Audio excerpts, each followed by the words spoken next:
Hey there, and welcome back to Truth Talk Thursday. I know it's Sunday, got caught up in a few things, and so I wasn't able to record our Truth Talk Thursday on Thursday. So I'm coming at you on a Sunday.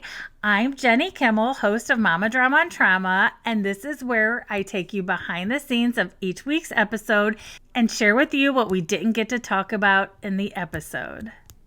Sometimes it's the raw stuff that I needed a minute to process, and sometimes it's the part I was still too scared to say. And sometimes it's the part I didn't even realize needed to be said until after I heard myself say the rest. This week's Truth Talk is all about the truth behind holding it together during mediation and everything else life throws at you when you're trying to just survive the storm. So let's get into it. The breaking point no one sees. We always think the breaking point will be loud. Like we picture it yelling and we picture tears and maybe something really dramatic like storming out of a room or finally saying that one thing we've been holding on to for so long. But the truth? Sometimes the real breaking point is silent. No one even sees it, not even you, until you're already sitting in it. For me, March felt like that. It was this slow unraveling I couldn't even name yet. I wasn't crying every day. I wasn't yelling. I wasn't outwardly falling apart anymore. I was functioning, getting things done, and still showing up. But on the inside, I was tired in a way that sleep couldn't fix. I was living in a house full of movement, teenage boys coming and going, laundry baskets always full, dishes piling up everywhere, and my Maisie girl needing to be fed. But I was frozen. I'd open my laptop to try to get some work done and just stare. I'd scroll through my phone, not even knowing what I was looking for.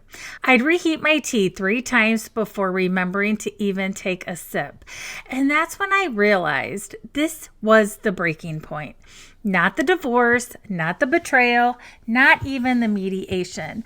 It was the weight of holding it all together day after day without falling apart that cracked something inside me. And I was doing what so many women do. I smiled in front of my kids. I answered my messages. I showed up and worked. I said I was fine. But my body knew the truth before my brain did. I was exhausted. In my bones. I was carrying the emotional bricks that no one else could see. Because when you're in the middle of it, when you're trying to rebuild your life and co-parent and heal and still just be a person, it's hard to tell the difference between being strong and being numb. March taught me that strength isn't about just pushing through. It's also about recognizing when you're not okay. It's about saying, this is too much. It's about letting someone else hold space for you for once. And sometimes it's about letting go of the need to be the glue. That was my truth in March. The breaking point wasn't the collapse. It was the quietest moment when I could finally admit to myself that I couldn't keep going like that. That I didn't want to keep going like that. The weight behind holding it all together. I've said this phrase so many times, I was just trying to hold it all together. But what does that really mean? Because the truth is, holding it together doesn't look like balance. It doesn't look like grace. It doesn't even look like strength half of the time. For me, it looked like crying in the car before walking into mediation. It looked like shaking hands under the table while I smiled at my kids across the room. It looked like answering questions I didn't have answers to and signing papers I didn't even want to be reading. I was in survival mode, but it wasn't just the emotional toll of the divorce.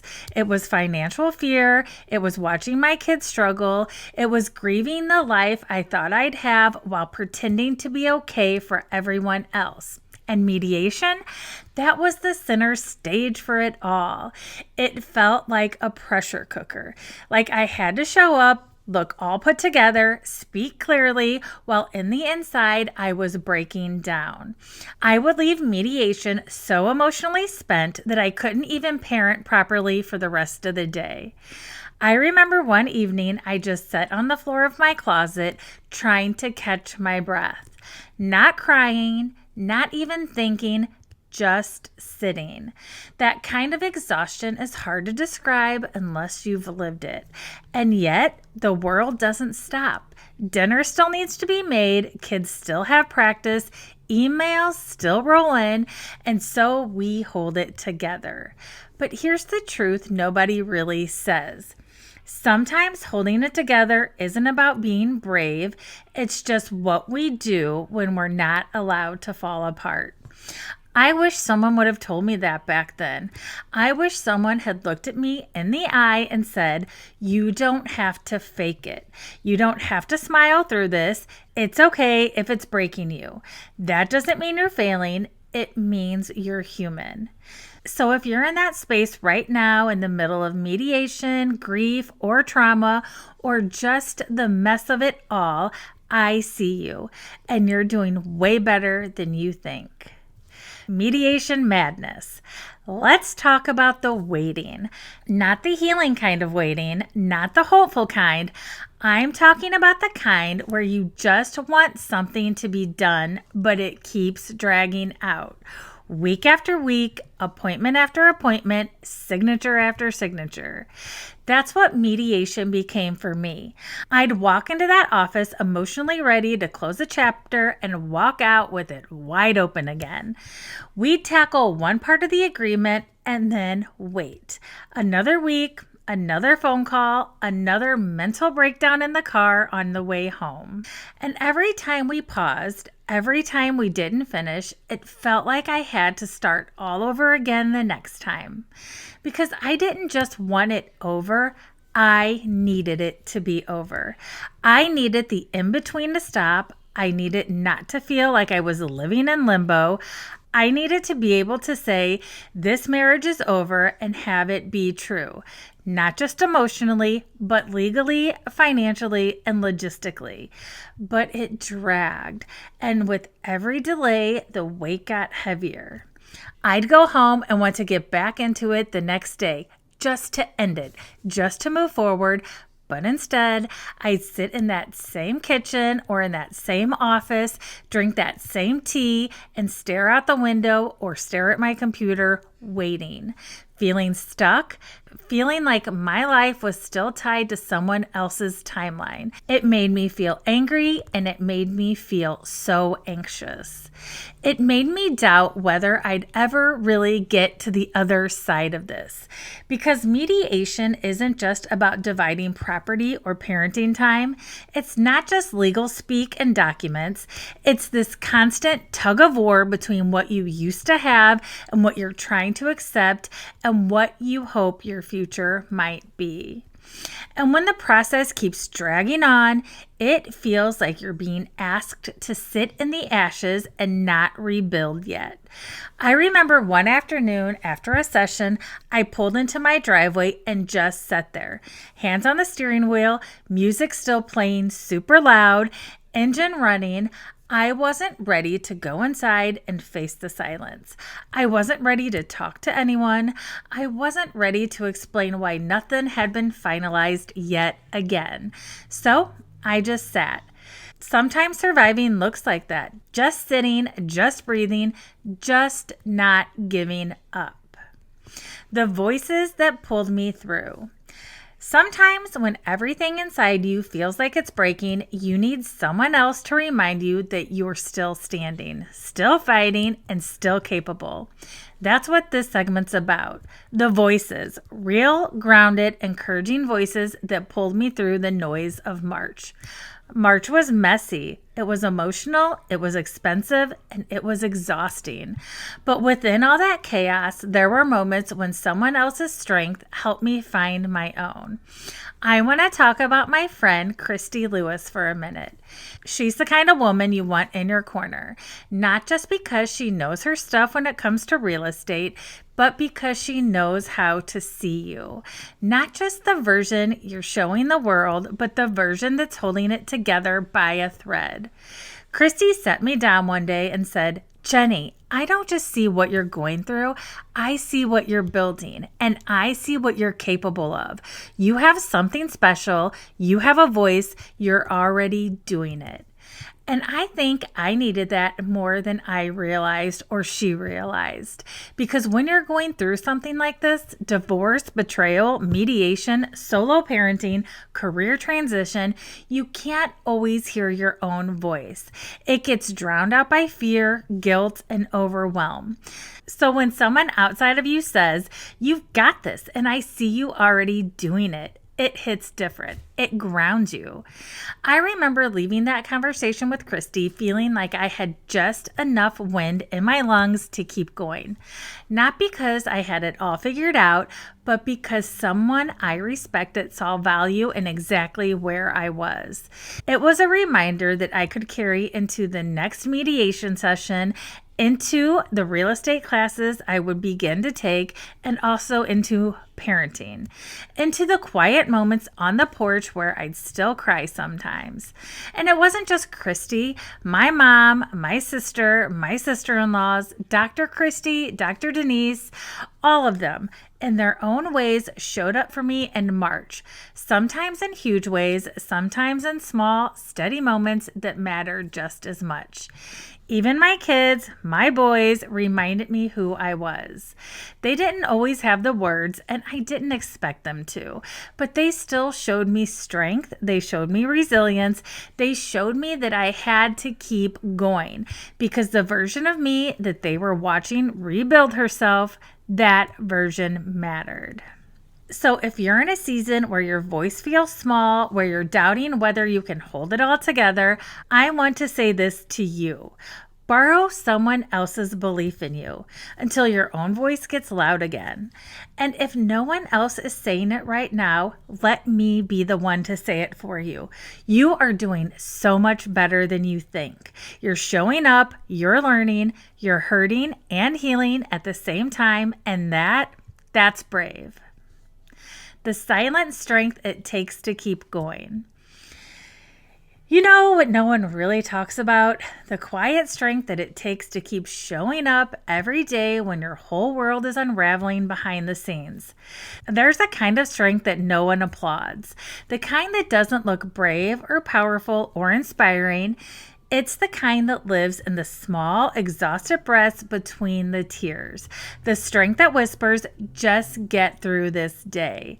When the paperwork is dragging out, when the kids are watching every move you make, when the man you built a life with is now building a new one without you, and yet you're still expected to show up, answer emails, fold laundry, cook dinner, help with homework, smile at neighbors, and pretend you're okay.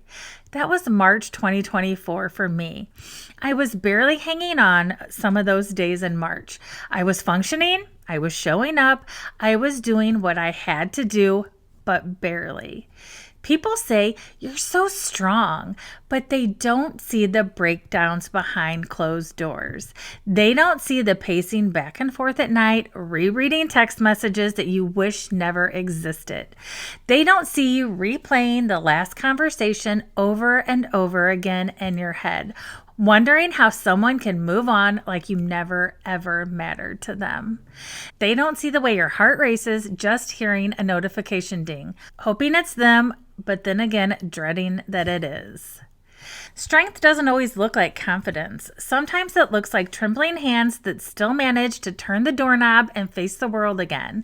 And the truth is, strength doesn't come from not breaking. It comes from learning how to rebuild yourself after you do. There were so many nights I'd lay awake and think, I can't do this anymore. But then morning would come and somehow I'd do it all again. That's what this season taught me. That's what motherhood, heartbreak, and survival all look like tangled up together. I wasn't fearless. I was afraid every single day. I was afraid of the future, of failing my boys, of facing more pain. And I still got up every morning and I still kept moving anyway. I still made sure the boys had food in the refrigerator and a home that didn't feel like it was falling apart even when I was. It's not just about strength, it's survival. It's motherhood. It's what we do when we have no choice but to keep moving forward. There were moments when I'd catch myself staring at old photos, ones where I looked happy and where our family looked whole, and I'd feel that punch of disbelief all over again. How did we get here? How did we fall apart? And then I'd feel guilty for even missing it, guilty for still grieving someone who chose to leave. But healing isn't linear. It's messy and it's layered, and sometimes it's a loop. Some days you feel empowered, other days you feel like you've been knocked back to square one. And I want to speak directly to anyone listening who's in that same space. You're not crazy, you're not weak, and you're not alone. You don't have to have it all figured out. You don't have to be the perfect parent or the picture of peace. You just have to keep getting back up, even if you wobble a little bit when you do. There's beauty in that. There's power in that. And there's freedom in knowing that someday the strength that's keeping you alive right now will be the same strength that helps you rebuild your life. So if today all you did was breathe, that's enough. If all you managed was to feed your kids or show up to work or get through mediation without falling apart, that's enough too. You're doing it and you're already becoming someone new. And one day you're going to look back at this version of yourself and you're going to whisper, "You did it. You made it through." This season might be breaking you open into 1,000 pieces, but those cracks are where the light will eventually get in. It did for me, and it will for you too.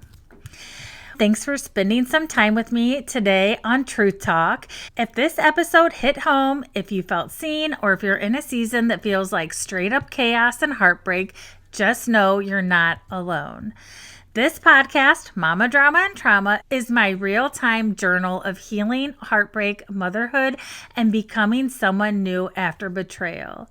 If you're here, you're probably walking your own hard road, and I'm so damn proud of you for still showing up. If this episode resonated with you, if you saw yourself in any part of my story, I'd love for you to do two things. Follow or subscribe to Mama Drama and Trauma where you listen so you don't miss out on what's coming next. And share this episode with a friend, sister, or mama in your life who might need a little reminder that she's not alone. You can also connect with me on Instagram, Facebook, and TikTok at Mama Drama and Trauma for more healing moments, for behind-the-scenes content, and sneak peeks of what's coming next. Don't be afraid to leave a comment. Send me a DM or just reach out. I read every message, and it means the world to me to know we're healing together. And next week we're stepping into April, month 9 of this journey. April 2024 was the month everything started to shift. I had finally stopped waiting for answers, for closure, for him. We had come to terms in mediation. The divorce was supposed to be finalized, and for the first time, I started taking real steps towards my own future. I started with real estate classes, a first date, a new version of me slowly starting to emerge. But just when I thought it was almost all over, he backed out. Join me for Liberation and Learning to Let Go, where I talk about messy endings, awkward beginnings, and what it really means to stop surviving and to start becoming. As always, you are strong, you are worthy, and your story matters. Until next time, take care of you.